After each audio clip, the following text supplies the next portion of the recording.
Good evening, everyone, and welcome to the Info Circuit. We're on episode 2 today.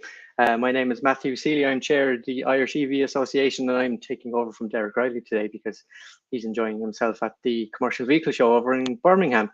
And he felt I was appropriate to take over for him. I'm not sure how wise that is. We'll see how we are at the end of the evening, where things land and what is happening. But this evening, I am delighted to welcome ePower along with us to get involved and have the conversation on what they're doing and where things are at. And I'm going to be delighted to have Rob, Ivan and Brendan join me this evening, go through a few things, see what's happening, and give people information as to what's going on. So with that, I'm going to bring the three guys up with me and we're going to get going this evening as to where we are. So from a quick introduction to ePower and why we wanted them here and what's going on. So ePower are one of our corporate sponsors. We are delighted to have them on board. And from my own work as the chair in the EV Association, I spend a lot of time talking to lots of different people at different events, conferences, just in day-to-day emails and coming across people and where things land and what's going on. So ePower are one of these companies that we had reached out to and had got involved with conversations about what to do and where things were at, and were always very open and welcoming to us about what we were looking for and what was going on. And from that perspective, it's one of the ones where we're delighted to have them on board. It's an excellent company to deal with from what I've dealt with so far, and I'm hoping after today people are going to see what it is like for ePower as a company and what they're like to deal with for themselves as individuals, businesses, etc. And the big thing here for me was it's a sense of customer experience and looking after the customer. That has been the biggest thing that I've come across when any of these conversations I've had with the team.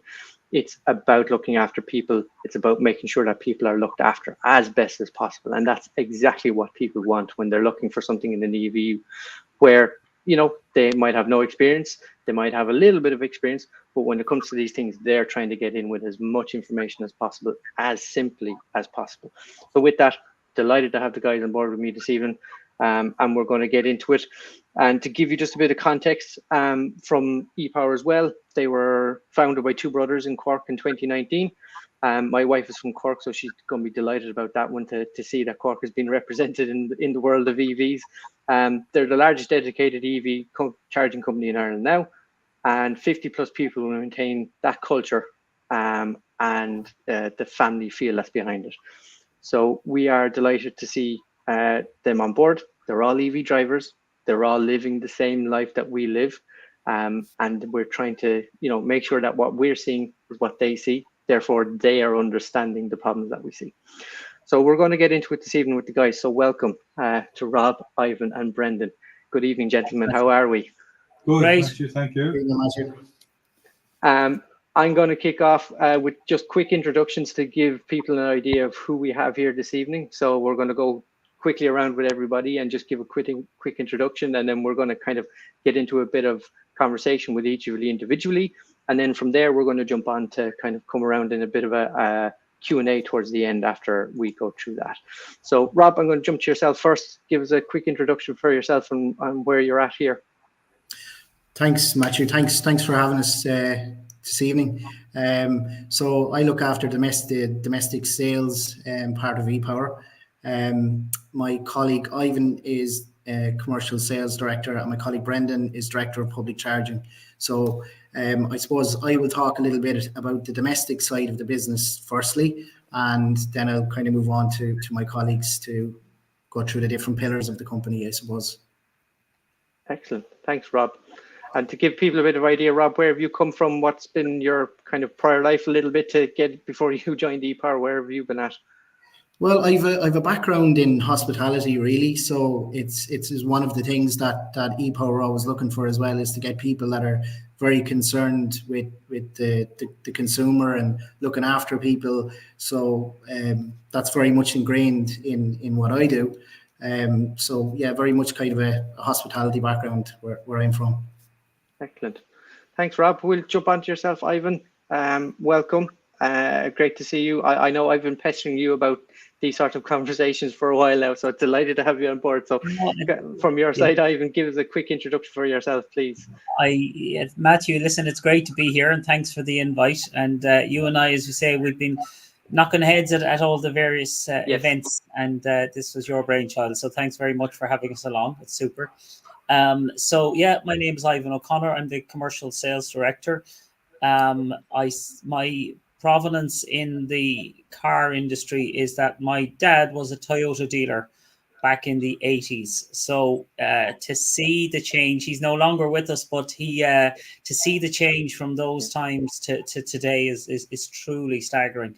And I think that pace of acceleration we've all observed, especially in the last 5 years, you can absolutely say it surpasses the pace of change in the previous 35 years, I would say, is safe enough. So, I feel I'm coming home to my roots by working in the EV industry. It's a really interesting full circle for me, Matthew.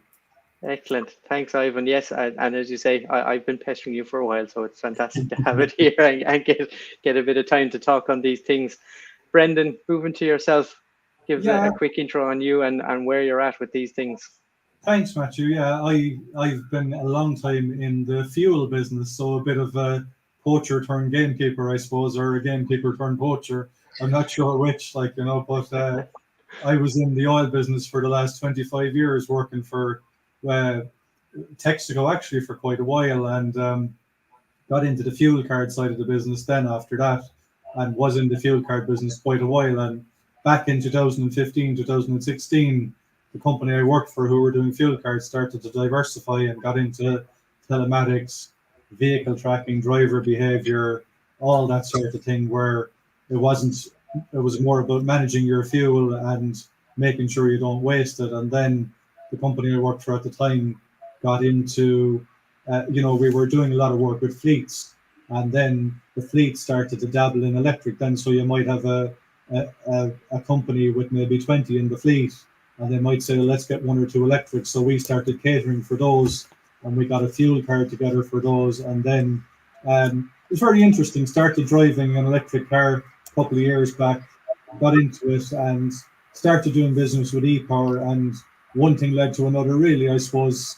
Needed a change and got into this. And as you said earlier, it's got a great culture because it's a family started company. So it's kind of stood to us. But I've enjoyed where I've been so far, and I found out the other day as well, you're a bit of a motorbiker yourself, and yes, I don't know whether you wanted to keep that secret or not. No. I'm a motorbiker myself, so I suppose not all EV people are just EV people, and yes, interesting to see the differences. But there's a level of satisfaction, driving around in an EV. You're kind of making your contribution, and it's good. So I've enjoyed things so far, and every part of the business is growing, but in particular, I just enjoy the public side of it because, working in the petrol station business so long, you can't remember a time when there was no petrol stations in Ireland, but people can remember when there was no EV stations.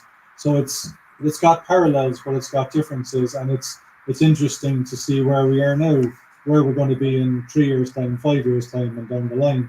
So nobody can predict exactly where we're going to be, and but it's a very interesting role for me, interesting industry. Excellent. Thanks, Brendan. And yes, no, I wasn't keeping the secret. I'm quite happy to talk about my persuasions of a motor vehicle, kind of different ones that are out there. So I don't keep it a secret, but again, it's the one where you probably, like yourself, people don't expect individuals that are very much coming from an area that is cars or motorbikes or from the fuels industry to be involved in EVs and kind of promoting them at this point in time. It does kind of give funny looks sometimes, is the way I would put it. Well, I know there's electric bikes out there, and when they get the right electric bike at the right price, you'll be looking at them. But at this stage now, they're a bit like Tesla, and I don't mean Tesla in a bad way, because Tesla have come massively down in price, but every other EV brand was a lot higher. And they've all started to come up in fairness. And if you try and buy an electric motorbike with range now, you'll spend 40 grand. And I guess in 3 or 4 years' time, you might be spending half that, Yep, it's going to come. It's going to be the big difference. So yes, I'm keeping an eye on that one closely myself as well. So yes, we're looking forward to it. So thank you, Brendan.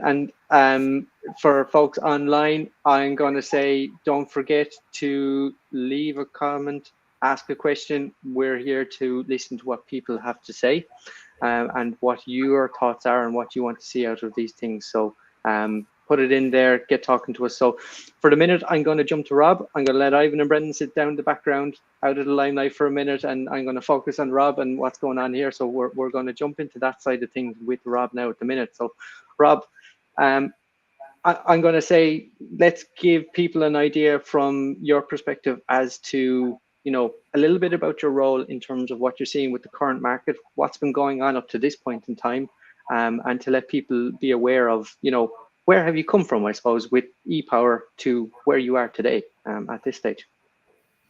Yeah, thanks, Matthew.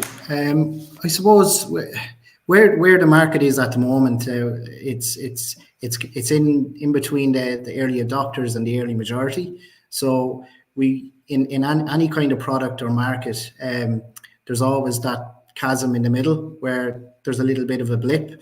So it wasn't kind of if this was going to happen, it was more when it was going to happen. And you know, we expected it to happen. I suppose, you know, one of the great things about this market at the moment is that it really is kind of a buyer's market for the consumer. So if you look around, there's lots of used EVs out there that are sub 30,000 euros now. So previously, where people would have been maybe priced out of purchasing an EV even a year ago, now you can actually get a really good deal in the dealerships, and start saving on your commuting costs straight away. One of the great things about the role where I'm in at the moment is I have quite a lot of communications with a lot of the dealerships all around Ireland, and we get a lot of information of what it's looking like at the moment. So, for example, in March, we didn't see kind of a dip in our sales at all. So it kind of indicates that people are looking for value in the market, you know. That's very interesting, because I suppose when we talk to people and we see what's going on, and it's rhetoric, I suppose is the word I would use, insofar as EVs have taken a plummet this year, is the media narrative behind it and what's happened. That's very interesting to see on your side, that you haven't seen anything like that on your side. That's interesting to see that trend is continued almost, I'm going to say flat, but hopefully growth, I would assume, for your side. Is it that second-hand market coming through that's doing that bit of work for you, or what do you find, or what are you seeing, what's happening behind that? Absolutely. So a lot of we have on the domestic side, particularly, we have a consultation type of approach. So we get all the information from the customer. You know, what type of car are you getting? What are you looking for? What features are you looking for the charger? Everything. So we collect all that information to, you know, and what we are seeing is a lot of used EVs now coming to ePower looking for chargers. So although the new car sales were down, the second-hand market is very strong still. And look, I suppose in general, the sales were down for cars overall, you know, but we've definitely seen an uptick in used EVs coming into the market. Excellent. And I suppose with that dealership network and talking to these people on an ongoing basis, are they seeing challenges that are drastically different than other people that are the individual, or how are they finding it when you're talking to them? I think, and I suppose I can't speak for them, but I suppose some of the information that I'm getting is that they're trying to educate people more about EVs. So it really comes down to do your research on what type of EV you're going to buy.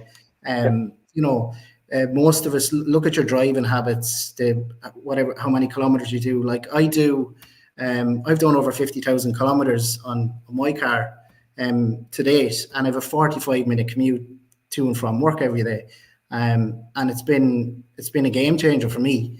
You know, I've had no issues because it suits me perfectly. So it's like any car, whether it's a nice car or an EV. You know, you need to do your research and ensure that it meets your needs before purchasing. And I feel that there is some people out there who may have went and bought an EV without doing the research first, and it can cause a bit of frustration then. But for the majority of people, it's been kind of a game changer. Yep.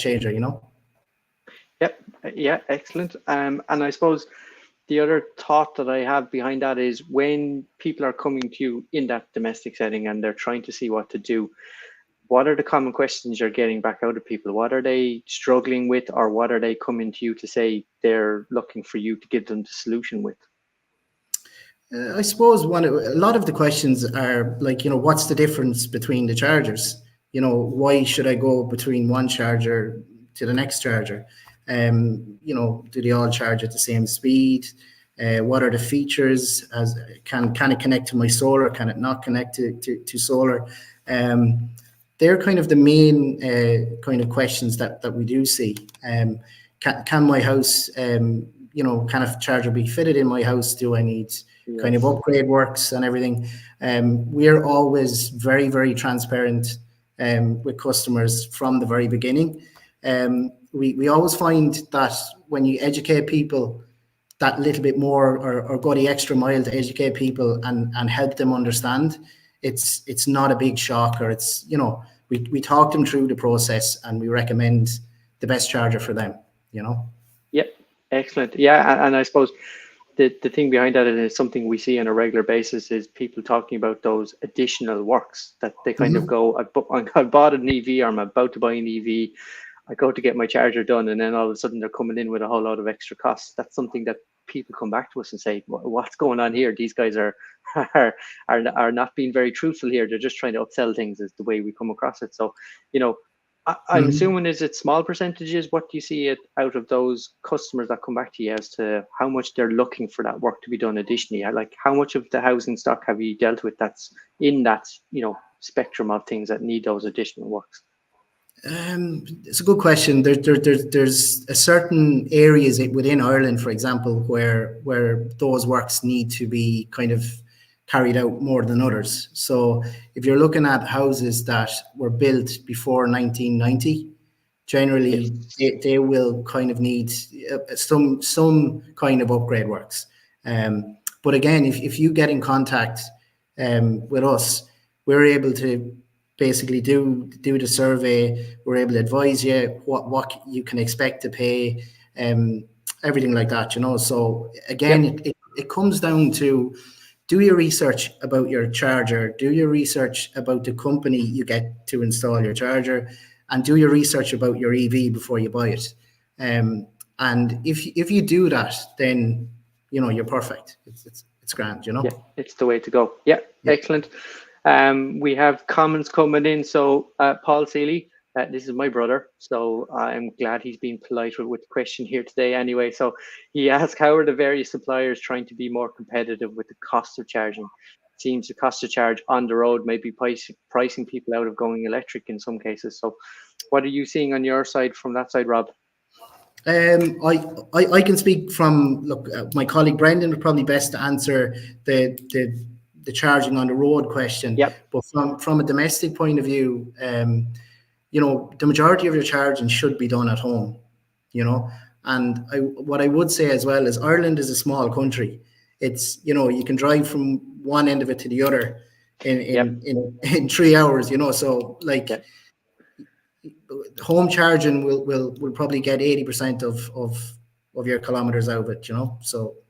Yeah, I know we're similar in surveys that we've run in the past. We're seeing between 80 and 90% heading towards that 90% marker on an ongoing basis. So yeah, we see a lot of people are in that point. It's a shift. I think people are not used to it when they come into an EV in the first place, where they kind of go, God, what's going on here? This isn't going to work, but it does. And you do spend a lot of time charging at home. Yeah, it's that smaller percentage that is on the road as it is. And then I'm going to bring up the next one, Rob, and then after that, I'm going to let you go and I'm going to move on. But do we think manufacturers will continue to drop prices over the next couple of years? And if that will have a massive impact on people choosing to make the switch? What are you seeing on your side? What do you think? From a car perspective, I would imagine when we get to the early majority part of the market, then demand is going to increase. And usually when demand increases, price increases. So that could happen, you know. Like, I know there's a lot of brands now. It is hard to tell, but the one thing we do know is that if demand does increase, or when it does increase, price will increase. So I wouldn't be holding out for them to drop too much further. And we have seen brands at the moment where they've actually increased the prices recently as well. So yeah, we could be starting to see that shift already. Yeah, interesting, excellent. Okay, Rob, thank you very much. We're gonna come back again and come back in for a few more questions at the end, but at this stage, I'm gonna let you go. I'm gonna jump to Ivan and bring Ivan up and get into things on the next stage of all things. So Ivan, welcome. I'm gonna say, Ivan, you're looking after the commercial side of things, and a segue with that, and something, and you're going to love me for this. The bit that I have been onto you the most about is clear information about charging in apartments. Yeah. So this is the one thing where I said, with you guys coming on board, this is the one I wanted to see, because this is the one where I go, we talk to SEAI on from a committee and association perspective, where we say, look, what's going on in this space? And they're seeing low volume of uptake of apartment charging. Yeah. But they also say, we don't see what's going on to get people to that point in time. So you do. And, SEAI see the success, is the way I would put it. You guys see the interesting side of it all. And there are loads of questions that we repeatedly get around this topic. So I'm here to get everything out of you, Ivan, on this perspective, and to see what's going on with it. So I'm throwing it over to you. Let's go from the start. Where do we go with apartment charging? So first of all, let's absolutely start with the great news that, we've had an apartment charging grant that is like 80% for any OMC can get 80% of the infrastructure cost paid for. It's unheard of, that level of grant support in across the board. So, that's there for any apartment OMC, so owner management company, to avail of. If you have, if you're involved with a local authority housing association, you get 90% of the infrastructure, and the infrastructure could be, 50,000 or 100,000 euros. Like, it's not a small investment, but it's long-term infrastructure. You're spreading it across the OMC, and the SEAI are taking, the vast majority of that pain from the OMC. But what we constantly say to people is, this is a great grant. Yes, it's a little bit challenging. Actually, to be fair to the SEAI, they're not the challenging part. The challenging part is managing the OMC and the poor creators who are on the steering committee that have been given the unenviable task of spending the OMC's money, and they don't want to upset their neighbours, etc. So a big part of our job actually is building trust with them and saying, look, you're in good hands. Here's the work we've done before. We promise you we won't give you a bum steer. We'll give you honest, independent advice. You can choose to do business with us or not, but you'll always get the straight answers from us. And that's probably the biggest challenge, is helping the OMCs to get to that point where they're confident going in front of the committee and saying, look, these guys are the leading providers in Ireland. They say what they do, what they say, and we're confident in them. So that's a big thing. The other thing we say, Matthew, is like, this grant will not be around forever, and there will be plenty of apartments who just didn't get up and get organized, and this grant will end like all grants end.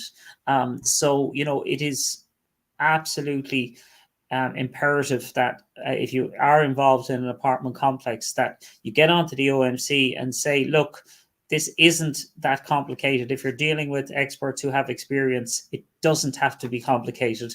It can be a little bit unwieldy if you're not familiar with us, but we certainly are, and we're very quick to make our recommendations around it. So the fundamental aspect of it is that we deal with the OMC, and we kind of hold our hand right through the SEAI application process. We also provide bridging finance, which is very interesting, because it's a cash flow issue where you might have to pay out a lot of cash up front that the OMC doesn't have in order to wait for those monies to come back from the SEAI.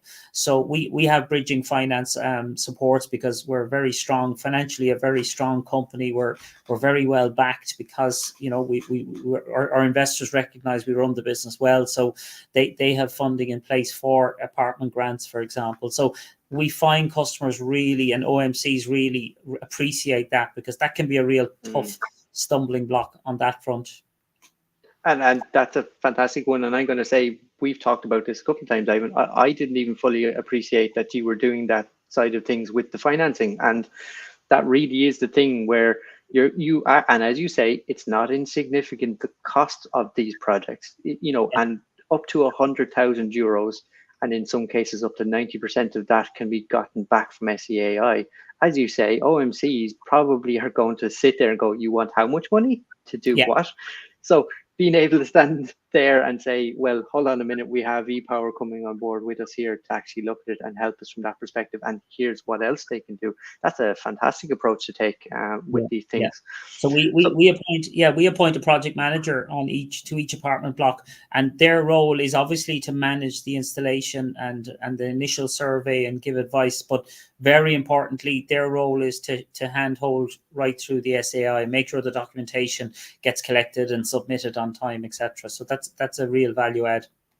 Excellent. And I suppose if I'm an individual, I'm living in an apartment, and I've tried to have that conversation with the OMC where I kind of go, I have my own, I'm in a duplex, I have my own consumer unit, and my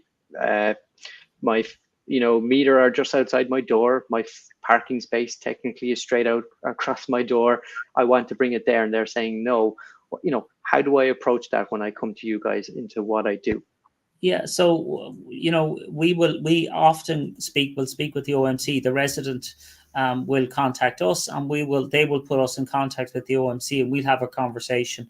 We'll explain to them how everything works. Look, obviously everything starts with that initial survey, and we look at the building, etc. Now we try and do the first survey remotely, and just to give what we call a t-shirt sized estimate. So if you're familiar with software, and I know you are, Matthew, yes. T-shirt sizing is something that's quite often done at early stages in projects to help move things along. So, is it small, medium, large, or extra large? And what is the order of magnitude? And what we encourage the resident then to do, and the OMC, is go and get provisional sign off from your committee before you invest too much time, etc. Get provisional sign off for a ballpark budget. They come back to us and say, look, in principle, subject to a survey and everything, we like this. And then what we do is we will send out our surveyor, and we'll come back then with a comprehensive plan as to how, and with our recommendations, how to place the chargers, where to put them, how to connect the supply, etc. There's a lot to it, but we try and keep that off the out of the minds of the OMC, where at the end of the day, the OMC they've just been asked to do this job, not because they're necessarily engineers or electricians and they understand it, but so we have to be that kind of trusted advisor. Yes, agreed, and it's an important part of it, because there's a technicality that goes with everything in this space that a lot of people don't understand or don't want to understand, because why do I need to? I just want to drive my car. I want to be able to charge it outside my door. I don't need to know the complexities behind it. So it's fantastic that you can take that on and look at it. And I suppose with that apartment charging, with what you have seen to date, how have the challenges been in that process for you guys? And I mean that insofar as, is it the people that you're dealing with in terms of the people in the apartments? Is it the OMCs? Is it where you found the site so far? What's that like to date? One thing, just being very frank, Matthew, one thing we've had to grapple with is sometimes the committee members are coming to us and they're looking for too much detail. It's like as if they're afraid to put their neck on the block. And the problem from a commercial viewpoint is it's really hard to satisfy every single concern that they have. And sometimes it's, look, you got to trust. We've done the job before. Like, if I get somebody in to fix my dishwasher, I don't stand beside him. And, as he takes down the panels, ask him, what are you doing now? And why are you doing that, etc. And we get an element of that because the people, they are genuinely interested. But actually what happens is it becomes torturous and very long, drawn out process. And it rarely ends in a good result for anybody. So I think maybe, just like you would engage any other professional, whether that's a dentist or a doctor or an electrician to come into your house, the same with the EV. Trust the experts, get a few quotes. Absolutely always get a few quotes, but trust the experts and let them do their job is the kind of steer I'd give. And don't interfere too much. Yes, true. Nobody has an interest in doing it wrong, We all no, exactly. Job, Yeah, I suppose the wrong fella to ask about not standing over the other fella fixing the dishwasher, because I'm probably going to ask those questions. Yeah. But I suppose Matthew, sorry, something came to mind there earlier on when Rob was just speaking about charging and that. But one of the things that we say to people is, if you get in the right charging and you can negotiate a low energy rate overnight. Yes. You're effectively looking at 40 cent a litre, the equivalent of 40 cent a litre for your fuel, inverted commas, versus what is ticking up towards €2 a litre now. So I think that's going to be an interesting, I think that €2 a litre benchmark, if we hit that again, I think that's going to be another very compelling reason for people to revisit the EV. And Rob made a great point about the used stock that's out there is amazing value. Like, there's people going to feel very smug in 12 months' time when they bought their EV for €28,000. Yeah, they are. They had the courage to do it. Yeah. So moving on, Ivan, I suppose to the next point, which is work and what people do in their workplaces and how they approach that. It's going to be, I would say, similar, if not bigger, than what you might look at in apartment charging. I'm assuming it's the same challenges, just scale is maybe slightly different. Yeah, so I think what's interesting with workplace, Matthew, is the era of greenwashing is gone. People now, we feel like genuinely people are saying, no, we can't just greenwash here. We've got to be electrifying our fleet. Our shareholders won't accept it. Our customers won't accept it. So we just see this as this blip that we've all experienced and we're hearing of in the media, etc. Industry knows this is a long-term play. They don't typically make short-term decisions, so it's not having any impact at all there. So I think the sustainability agenda, companies want to be seen to be doing the right things. The fact that company charging or charging of your EV at work is still BIK free, as long as the service is made available to all people equally. That's a great attraction. Now, that said, we are seeing trends wise, we're seeing more companies actually introducing a reasonable flat charge for people, because electricity prices particularly went up last year. So we're seeing a little bit of that, even though charges came back down again. I think some companies were burnt last year and they reckon, okay, well, whilst they're getting down again, they could go up again. So they're using this as an opportunity. And look, all of the chargers we put in are managed 24/7 by ourselves. So putting in, pricing profiles into the chargers is something we do every day of the week. So that's an important, I suppose, step change in terms of workplace charging. But it's very encouraging to see. You may have noticed on RTE last week, Kilsaran advertised that they've brought in 2 concrete mixer EVs. Yeah. So isn't that very interesting to see something like that happening? And there's so much underneath that, the light good vehicles and the light good vans. A lot of organizations are moving over to those, and they need to charge them in the workplace. They do. And again, I'm gonna, Derek is not here this evening. He is at that commercial vehicle show, and some of the photos today have been some very interesting commercial vehicles that are turning up new. And one of them, funnily enough, was not that what we would expect. It's that concrete mixer, as it is, as Kilsaran had announced, but another brand coming along with more of these pieces of equipment. And now there's starting to be competition. We don't expect there to be competition in the concrete mixer EV, but there is. We're starting to see it come along. So that's very interesting from a person as a business, what they're trying to do, and actually kind of going, I'm not stuck with a particular brand to do just what I need to do. Now they're starting to have options. So it's really interesting to see that sort of choice, I suppose, coming through. It's really interesting from that perspective. So I suppose to round off with these side of things, when somebody's sitting down, Ivan, they're at the kitchen table, they're trying to figure out the costs, they're trying to figure out what they want to do and how they want to do things. What's the advice you give to people there at that point? So I think definitely look at your driving patterns. So I go to Cork pretty much once a week. I'm based up in Newbridge. I go to Cork once a week, and it's absolutely fine.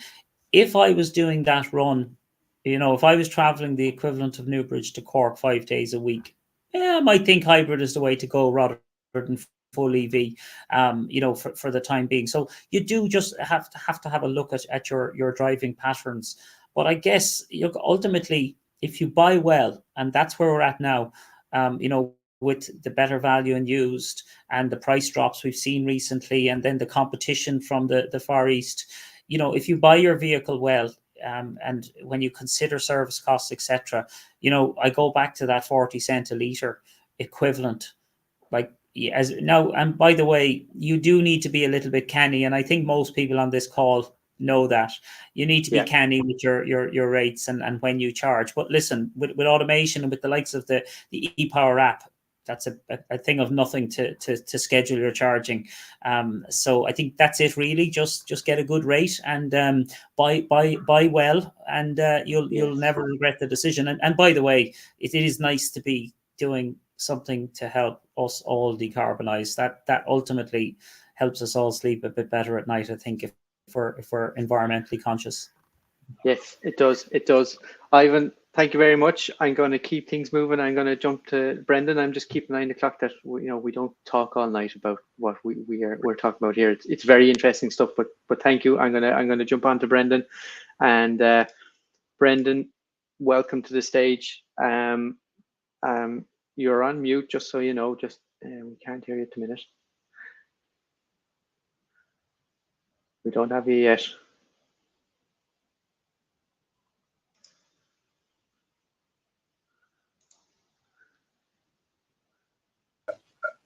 Sorry. Some technical difficulties there. Yeah, so I was going to say, Brendan, if you turn down the mic on your side just a bit. Can you hear me now there? No, okay, at this stage. Just 1 sec, Matthew. You're grand. We'll sort this out. No, we have you there now. You're good. The feedback and stuff is gone. We're good at this stage. I can see your lips moving up, but I can't hear you. Yeah. Apologies.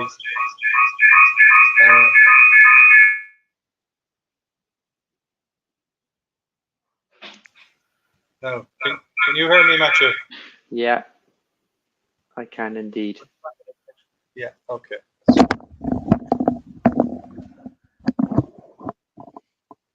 We'll get you on the headset, Brendan.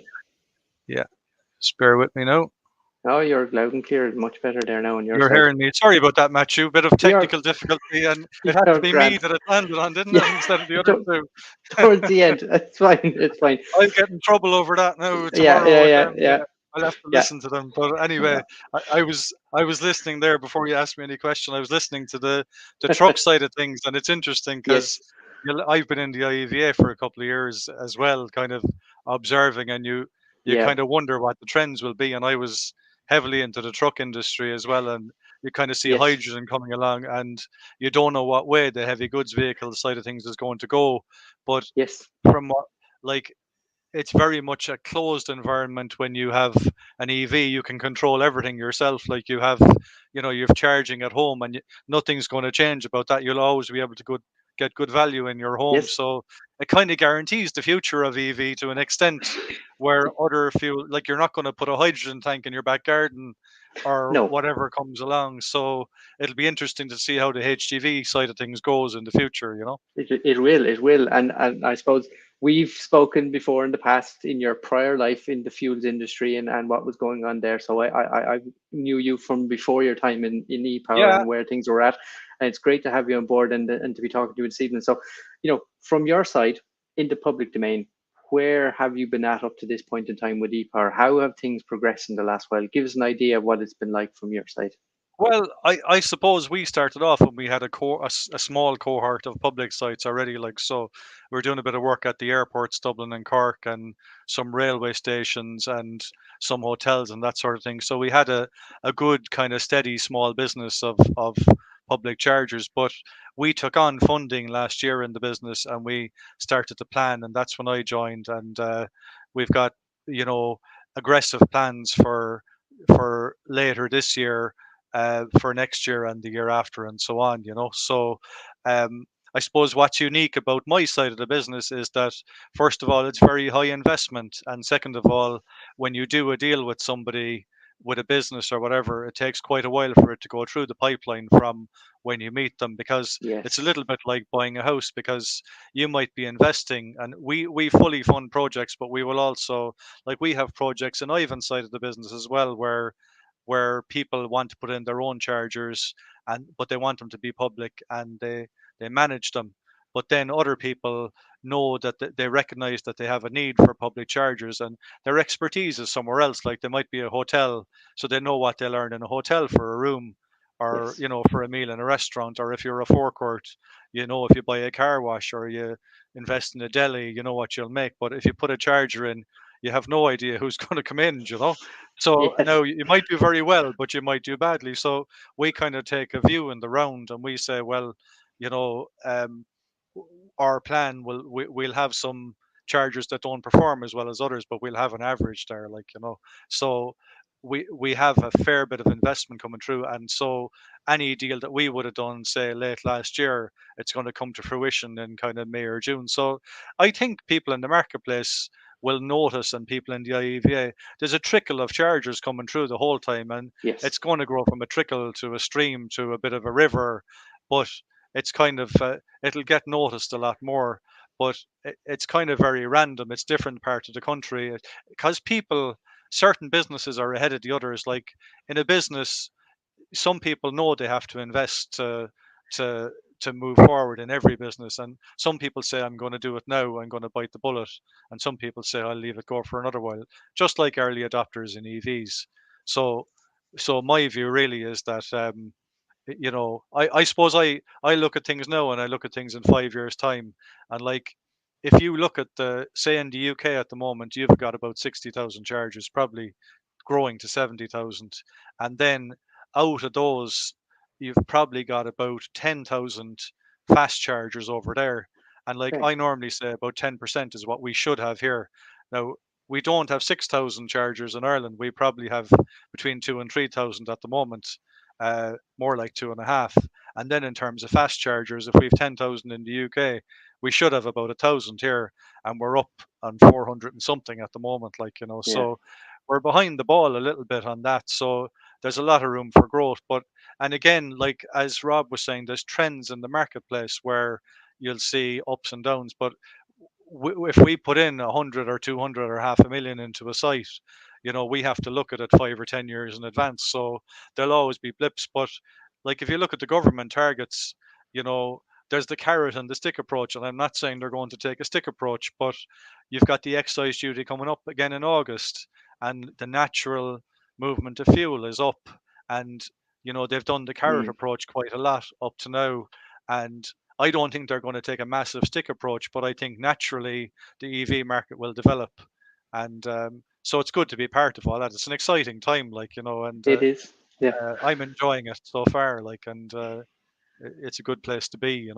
Yeah. So I suppose it's interesting you talk about that funnel. I suppose it's going to grow, and it's something that we, as an EV association, in the conversations that we've had with CPOs and what goes on, is we are in agreement with the individuals that are out there and kind of saying there is not enough charging at the minute.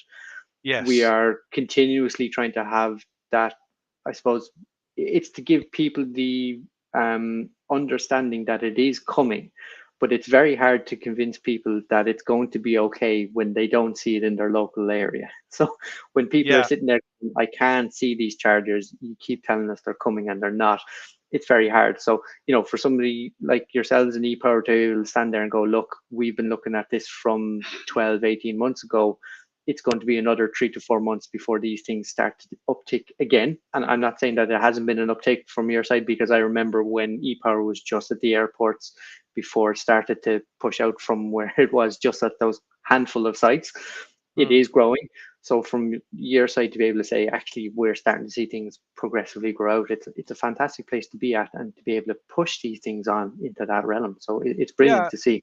But people are right. Like, I mean, there isn't enough there, and people do have range anxiety. And I'm like Rob now. I did about 50,000 kilometers in half a year in the last car I had, and the current car similar mileage.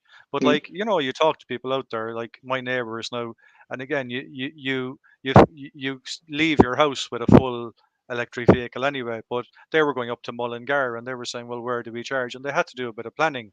But I've never ran out of electricity. You just have to do a bit of planning. But like, the funny thing is that the whole jigsaw in Ireland, we don't know where the chargers are going to, depending where you live. But the likelihood is like that Dublin, Cork, Limerick, Galway, Waterford, the big cities will come along first. But there's a lot of people living in the cities who go out to the country, and like there's a lot of touristy places as well. Like, so we've sites coming along. We've a nice one now in Dundalk off the M1 in Junction 20. That's sitting there waiting for an electrical connection. And like the ESB aren't particularly slow, but they have lots of challenges, because when they built the network, like, first of all, they built the EV network and we wouldn't be here without them, really. But second of all, it's difficult for them as well because they're stretched.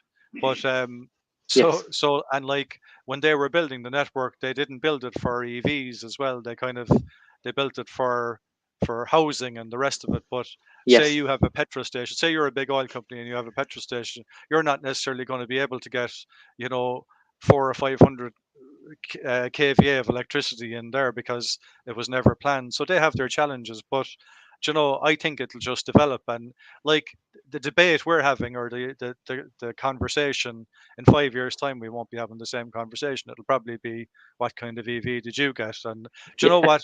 I think as well, talking about pricing, like the government are investing in grants and all the rest of it, but I think at some stage they'll go and look at the public sites and they'll say, well, we should do something to make public charging, like a bit like they can play with excise duty on other stuff. They might say, well, we'll incentivize public charging a bit more, because does it make that much difference whether a person charges up in their house or their workplace or on the road? If the pricing is similar, people probably don't care that much, if they're stopping anyway. I was going to say it's an interesting one with what Zevi have done. I suppose they had put out their EV, the charger plan, and there was two sides to it, I suppose. So one was the DC fast charging network, which is the en route charging network that is in a large part coming from the AFIR directive. And then the other side of it, which hasn't materialized in terms of what people have seen yet, is the neighborhood and destination charging. So from your side in ePower, how do you see it balancing? I know you talk about there about 10% being DC versus the rest being AC, but how is that sitting at the minute from what you're seeing with what I suppose customers are wanting and what what people are coming to you with at this stage? Well, I think the government, first of all, are doing the right thing, because like what you see on the motorway sites, and we all see it, is when you get to the weekends and people are going different places, you might have slight queues at the motorway locations. So they do need to beef up everything there. And like, I suppose what like, you probably don't understand it till you get an EV. People have all this range anxiety, which is real for them, but like when they're going to buy an EV as well, they're thinking, well, I go away on a journey once or twice a year and I'm going to get stuck. And then the whole decision is about the one or two journeys. And it really isn't a reality, like, for people, so the government are going to create a situation where you're not going to be queuing so much and you're going to have faster chargers. But they can only do so much. But I think when I look at it, like the ESB have created a market now, and private enterprise can step in and do their bit. Yes. Like, so between the ESB will continue to expand through e-cars, and then private enterprise will do their bit as well. And the momentum is shifting towards more and more charging. And really, like, I think the debate is going to be gone in 5 years' time, but it's a question of how fast, really, Do we get there? Yeah. Yeah. Yes, very true. A question that's come in, and I think it looks to, where things are in the future with what goes on. I suppose, Brendan, it'd be great to get your view on it. And it's, I think as hubs start appearing, this is going to change things, but areas like all the corners of the northwest, the southwest, the southeast, and kind of that west, the wild Atlantic way, as we look at it as to what's going on there from a tourism Yeah. perspective, I suppose, it needs much more investment in infrastructure. So, Definitely. what's your thoughts there about what you see from what you're seeing on those kind of Well, more remote areas, and with that challenges maybe from what you're seeing in those areas yeah, as well, I well. mean, I think there is investment coming. Like, I was in holidays in Ireland last year now and went to Westport, and I was well serviced there, and there was plenty out there. But like, we have chargers coming along in the summer now in Donegal and County Clare and Roscommon and so on. But it's kind of just getting them out there and getting them up and running is, there's a process there which takes a while. But Yeah. I think it's going to happen faster than people think. And so it depends where you're living, really. Like, I hear dialogue about people living in kind of up Sligo Westport area, and there's not too much to, people in the media, there's not too much on the way up and down, but it's all changing. So, but like, I suppose it depends on usage as well. Like, if you invest, it's a difficult one. If you invest 100 or 200 grand in a charger in the west of Ireland in a touristy area, what's your return going to be versus your Yes. return in a city? But like, in reality, that's why there's a lot of investors out there prepared to take a risk, because like, when you think about it, we have a couple of million cars out in the marketplace, and whatever about now, what have we got, about 120, 125,000 electrics at the moment? I think you'd know the exact figure probably. I do. But It's less. It's about 70,000 pure electric. yeah, I don't know the figure off the top of my head when you combine those plug-in hybrids with that figure, but yeah, pure I was electric, adding the it's hybrid. about Yeah. 70. Yeah, yeah, yeah. Yeah, So yeah. So like, that's where it is right now. But we can't really see a situation like in 2030 where it's going to be the same. yeah, It's going to be a lot different, isn't it? it's very So different. so Yes. like, suddenly the economics come better for everybody. And so when we're looking in our projects, we're looking 10 or 15 or 20 years ahead, and we're Out. saying, well, the usage of the charger, like when you look at the UK now, say, like, a charger might be busy 3 or 4 hours a day, sort of thing, on average, and you're kind of looking at that now. But in 5 years' time, it's going to be busy 8 hours a day, and depending where you are, so Yeah. suddenly things get a lot more quick, as you go through that. And like, you're not going to wait to invest, because if you don't invest, someone else will come along and do it. And do it for you. Yeah, And it's a great point. And the next question has come in, and saw a lot of on-street lamppost chargers being used in London at the weekend. This sort of solution has massive potential if allowed to develop. So, yeah. from your side, what are you seeing? It's like, you're not in the Well, yeah. lamppost game in what you're doing, but where do Well, you see it happening with the tech? we do a lot of work with county councils, and Ivan in particular has done a lot of work with county councils, and we look at all different type of options. And the lamppost is a live option that would be good for councils, especially as people take on more EVs. So certainly, it was a good idea in the UK, and the Mm, London local government got behind it, really. yes, And I think that in Ireland you'll see a little bit more of that, and it might be, there's certain leading councils that will probably lead with that. And with that. we'd like to be involved in every type of charging publicly, and we're looking at every type of charging. So I think it'll be an interesting space to watch, and we'll we'll be keeping everybody abreast of what we're doing anyway. And we Yeah, have competitors, good competitors. And yeah, like, again, I look at it like the oil companies, where I was kind of dealing with a lot of them. You've got, 5 or 6 brands out there doing all their thing, and we all know them. And it's going to be like that in the EV market as well. there'll be a few leading brands, and we'll be happy to be one of them anyway, and that's our plan. That's the plan, exactly.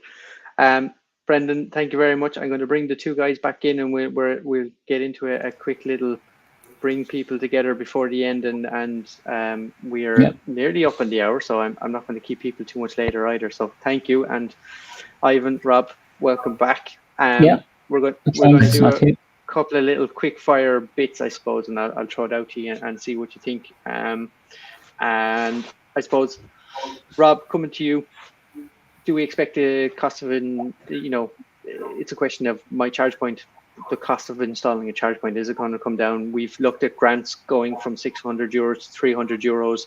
There's a possible view that might go away further. How do we look at these sort of things from that perspective for the individual? Yeah. Do I see the cost of a home charger install reducing? No, I don't see that anytime soon. What I would say in relation to the grant is that when it was reduced from 600 to 300 in December of 23, people who applied for the grant then, that will now be expiring in June. So it's just a good message to people who have the 600 euro grant that action basically, the charger basically needs to be on the wall and installed in June to avail the 600 euro. So yes, I would just to be aware of that.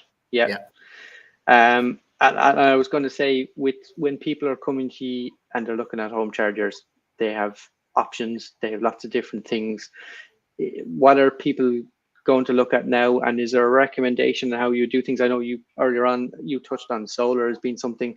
Do you look at that as being something that somebody might not have straight away? It becomes a possibility. How do you approach that when you're talking to the customer? Yeah, so again, we try to get the information off the customer. Is solar something you're looking at? Are you looking at it within the next 12 months? Is it a long-term thing? Most people now are actually looking at solar. So if they're not going to get it in the near future, it is going to be a thing that people are looking at. Yeah, excellent. Ivan, how do we manage the objections with people who are in those apartments? How, I know you touched on it, but is there something that you've come across that has been the golden ticket to getting it over the line? What have you seen? Well, you know what, Matthew? Yeah, often we'll actually be invited to attend the OMC meeting.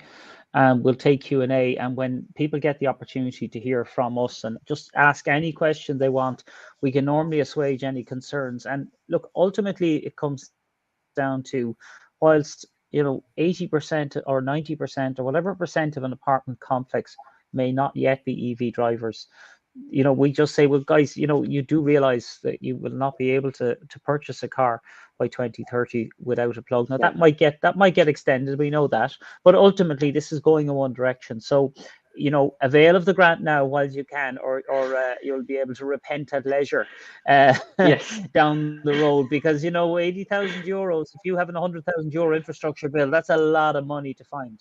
So normally when we put it in those that context, they come around fairly quickly to say, yeah, let's make the most of this. And by the way, the SEI they're waiting with open arms for grant applications. There's no pushback. They really want people to avail of this whilst it's there, because it's a good news story. It's just I think there's an opportunity there. I see, Matt, just one of the questions there that's being posed by one of the listeners again is around icing of EV spots. Yes, we'll bring it up here. So it's funny, one of the simplest, most effective ways of preventing that is actually really good line marking and actually painting the EV spaces in full green. And it literally is that simple. Where you quite often see it is a nice discrete EV stencil you know, people will just pull in there and kind of blissfully ignore it. You'd be amazed, and in our experience, how good quality line marking can actually make a huge difference, because most people aren't belligerent, right? There's always somebody, but for the most part, people aren't. But, you know, if people aren't tuned into EV and it's a small stencil, they just won't pay any notice to it. So that's probably the steer we would give to anybody advising maybe their workplace or anybody like that. Just make, you know, loud and proud is the way to do it, and people won't abuse the space then, for the most part, you know. And also don't put your charging too near the front door. Keep the charging a little bit away from the prime car spots. Exactly, and the other thing I would say to these things, when it is, it's in part an issue because of the infrastructure where it stands currently. This will become much less of an issue when we get 5 years down the road, as Brendan was talking about, that infrastructure, that funnel as it grows, that will become less of a concern, because those limited resources that we have at the minute will not be as limited. And that concern where one car is parked in the one charger will be one car next to 10 chargers, for argument's sake. So it is really, that sort of thing is going to change significantly as well. So it's something that I've seen on that side of things that is going to come. Yeah, look, and it has to be enforced. Yeah, if people are icing the spaces, it's up to the parking agents authorized there to enforce it. It's because it's in everybody's. This is not a revenue generator. Penalties are, no CPO wants to be charging people penalties. You know, it's not good business. But neither do we want the spaces being iced. So good parking enforcement and good signage goes a long way, rather than, you know, we don't want to be increasing penalties, really, is the answer there. The summary. Yeah. Excellent.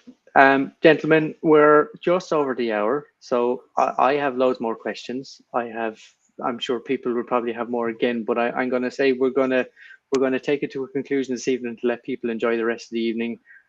We started, funnily enough, in Limerick here. It was lovely and sunny when we started. It's getting dark, so, you know, it's kind of at that time where you kind of go, you know what, it's time to go make a cup of tea, get ready for bed. School day tomorrow, kids need to be up and sorted and get all that done. So people need to do these things. So I'm going to say, on behalf of the Irish EV Association and for episode 2 of the InfoSoc, thank you very much for your time. It has been fantastic to have the three of you on board. It's a wonderful thing to see what ePower are doing, and I've had, you know, lots of time with you and talking about these things, and it's fantastic for other people to see what you're doing and just to get a feel of what's going on from an ePower perspective across the full spectrum of things. It's not just one area where we're talking about one thing. It's been brilliant to see the whole lot of it. So, gentlemen, thank you very much, and hopefully we'll see you all again soon. Thanks, Matthew. Thanks, Matthew. Thanks, guys. Bye. Bye-bye. So thank you very much to everyone. We're going to call it there for this evening on the Info Circuit episode 2. We will be back again next month for episode 3. So keep an eye out for what's going on there. We have no announcement yet as to who is coming on the next one, but it will be here soon. So looking forward to talking to you then on the next one. Good night.